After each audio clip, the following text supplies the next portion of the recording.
In this segment, we're going to build on some of the ideas we just covered regarding the rise of the papacy in the 11th century to be a centralizing power and directing a lot of that power, both economic and military power, into expanding the Crusades into the Middle East, into Jerusalem especially, and of course remember all the different people involved in that first crusade, including the Italian merchants from many of the city-states who, both with the first and subsequent crusades, will be of course benefiting very greatly from that traffic.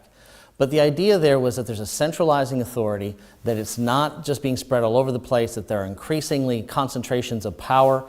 There's lots of European monarchs who are going to like that idea and try to find a way to centralize their power.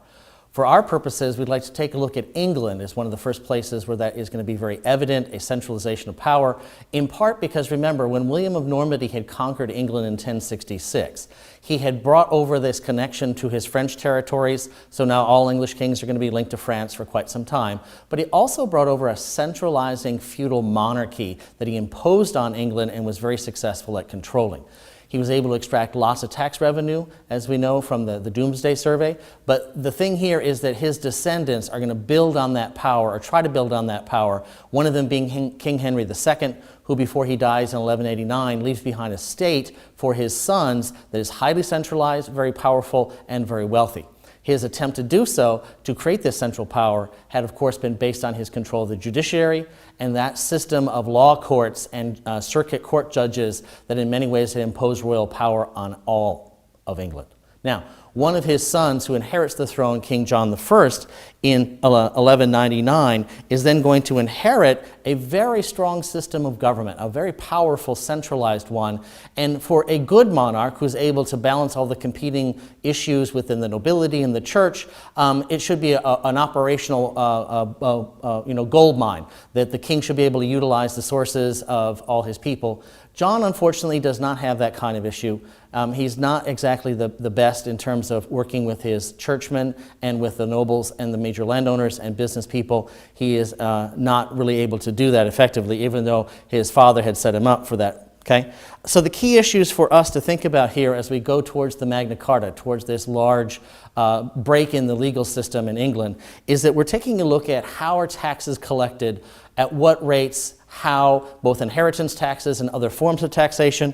We're also looking at the ability of the king to be militarily successful. Remember, the English king has territories in England and then, of course, continues to have various territories on the mainland of Europe in France.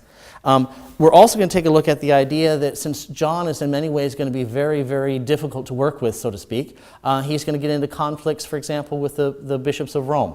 The Pope is at one point in time going to declare interdict, and what that means is that all the churches in England are closed, which means all the people and all the nobility who are trying to have baptisms and sanctify marriages, also have different wills go through the legal system of the courts to be proven for the heirs to get their inheritances. There's lots of people very upset with John when he goes into this scenario where he's fighting the papacy. And then, of course, there is a simple case where, once again, we have an excommunication issue. John is excommunicated by the Pope, and that's going to create a whole bunch of problems in terms of his ability to serve as a feudal lord, because all feudal contracts are only valid between Christians.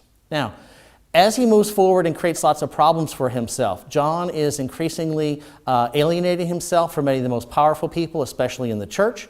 But what's going to happen then is that he is essentially going to create the conditions where lots of people are going to ally against him. The church, the major nobles of the landowners, also the business community in many of the larger cities of England, they all see John and his relatively abusive and arbitrary taxes as a problem. And he makes the very disunited forces come together on the basis of mutual hatred of him.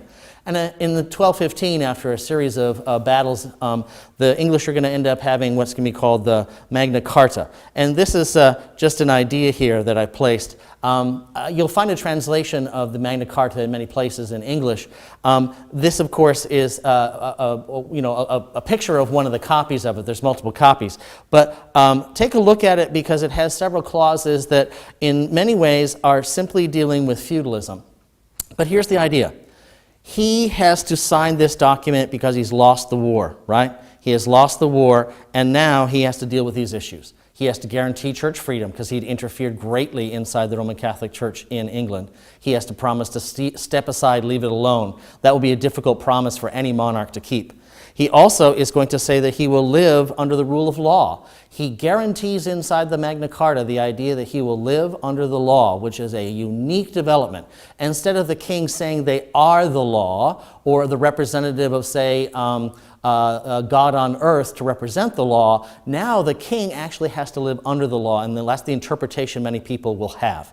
And they want to keep that because John had been in many ways sort of abusive and arbitrary in some of his things, for example, with inheritance taxes, where he had one set of standards for one family and another for another.